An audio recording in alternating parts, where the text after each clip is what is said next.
Mark ഉണ്ടാവും. അതിപ്പോ ഓളിന്റെ അപ്പത്തല്ലേ നിന്ന് അപ്പൊ ഞാൻ അവളോട് കുറച്ച് ചോദിച്ചിരുന്നു ഈ ഫസ്റ്റ് നീച്ച് പോയില്ലേ ഒന്നും കിട്ടാത്തോണ്ട്. അല്ലേ പണക്കും പറഞ്ഞുതരായിരുന്നു.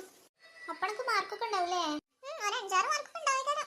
ആയിക്കോട്ടെടാ. അപ്പൊ അത്ര നമ്മളെ എന്തല്ലേ എന്തൊക്കെയെന്നു നമ്മൾ മച്ചാനാണ്. നമുക്ക് രണ്ടാൾക്കും ഒരേപോലെ ഒരു മാർക്കാണ്. ഇച്ചൊരു മാർക്ക് അങ്ങനെയൊക്കെയല്ലേ പറഞ്ഞിരുന്നത്. പണക്ക് 10ഉം ഇച്ച 1-2 ഉണ്ടാവുക.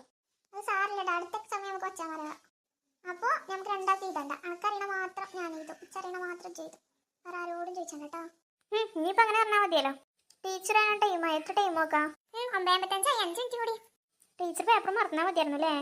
അതെ, സുമതി ടീച്ചറാണ്. പേപ്പറില്ല 37 ക്ലാസ്സിലാണ് വരില്ല കേട്ടോ. എടി ശിവ, നിനക്ക് പേടിയൊന്നുമില്ലേ? എന്തിന്? ഏതായാലും മാർക്ക് ഉണ്ടാവില്ല, പിന്നെ പേടിച്ചിട്ടിരുന്നുണ്ട് എന്താ കാര്യം? നമ്മൾ എപ്പോഴും ഇങ്ങനെ ഹാപ്പി ആയിരിക്കണം, ആരെയും നോക്കരുത്. നമുക്ക് എപ്പോഴും ഇങ്ങനെ സന്തോഷം ഇങ്ങനെ വരിക. ഇതൊന്ന് നോക്കി വെക്കാം ആമിനാന്റെ മുഖത്തേക്ക്. ഓൾക്ക് പരീക്ഷയിൽ മാർക്ക് ഉണ്ടാവും നോക്കാറില്ല, എന്നാലും ഓളെ മുഖം നോക്കി വെക്കാം. വല്ല കടന്നിൽ പഠിച്ച വിളികൾ. ആ പെണ്ണിന് പിരാന്താണ്. ആ പെണ്ണിങ്ങനെ അത് ആലോചിച്ച്